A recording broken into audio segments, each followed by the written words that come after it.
Pemerintah Indonesia melalui Kementerian Pekerjaan Umum dan Perumahan Rakyat menghadiri Side Event Sanitation and Water for All Justice Began Here with Accountability untuk berbagi pengalaman mengenai program yang telah dilakukan oleh pemerintah Indonesia dalam menangani permasalahan air. Kegiatan yang juga dihadiri oleh CEO SWA Katarina merupakan side event dari rangkaian acara UN 2023 Water Conference dan berlangsung pada Rabu 22 Maret di New York, Amerika Serikat. Menteri Pekerjaan Umum dan Perumahan Rakyat Basuki Hadi Mulyono mengungkapkan pemerintah menempatkan air sebagai prioritas utama pembangunan.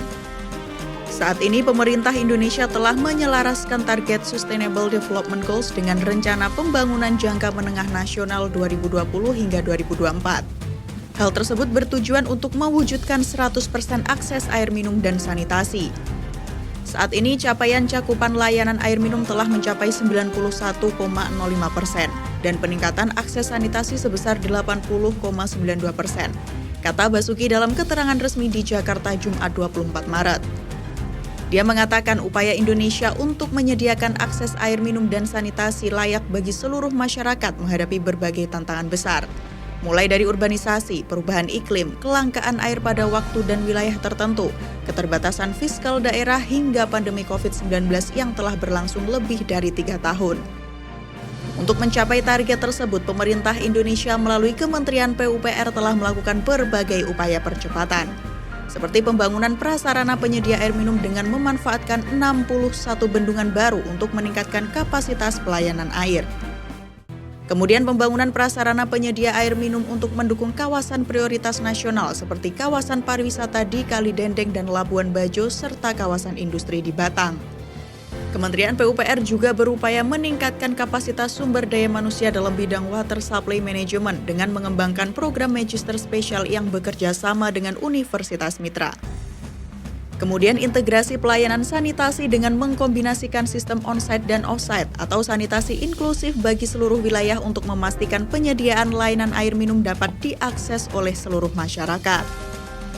Basuki juga menyampaikan dengan melibatkan masyarakat, Kementerian PUPR melalui program penyediaan air minum dan sanitasi berbasis masyarakat sejak 2008 hingga 2022 telah berhasil mendukung penyediaan air bersih, serta sanitasi di 37.000 desa yang tersebar di 408 kabupaten dan kota.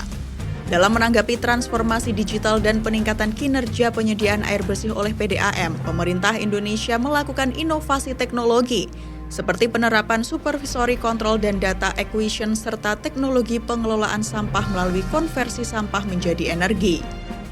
Untuk mengatasi keterbatasan dana, Kementerian PUPR juga mengundang partisipasi pihak swasta dalam pengembangan sistem penyediaan air minum melalui pendanaan alternatif seperti public-private partnership atau kerjasama pemerintah dengan badan usaha.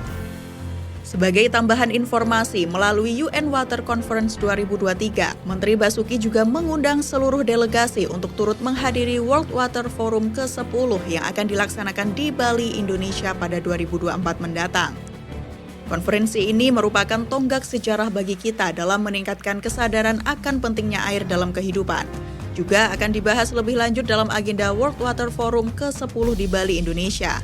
WWF akan melibatkan berbagai pemangku kepentingan lintas negara untuk berdiskusi, berbagi pengetahuan dan pengalaman serta melahirkan ide-ide konkret, pemikiran inovatif dalam menjawab isu dan permasalahan terkini dalam pengelolaan sumber daya air. Jelas Basuki. Menteri Basuki juga berharap akan terjalin kolaborasi dan kerjasama antar negara dalam mengatasi berbagai permasalahan global mengenai air minum dan sanitasi. Melalui forum ini, Indonesia juga dapat berbagi pengalaman, tantangan, dan praktek baik, termasuk potensi kerjasama dalam penggunaan dan pengelolaan sumber daya air, sehingga dapat menciptakan penghidupan yang layak huni dan inklusif bagi masyarakat Indonesia dan dunia, tambah Menteri Basuki. Nah, itu tadi yang bisa Naratif sampaikan dalam video kali ini. Silakan tulis pendapat kalian di kolom komentar di bawah ini. Sampai bertemu di video channel Naratif selanjutnya ya. Terima kasih.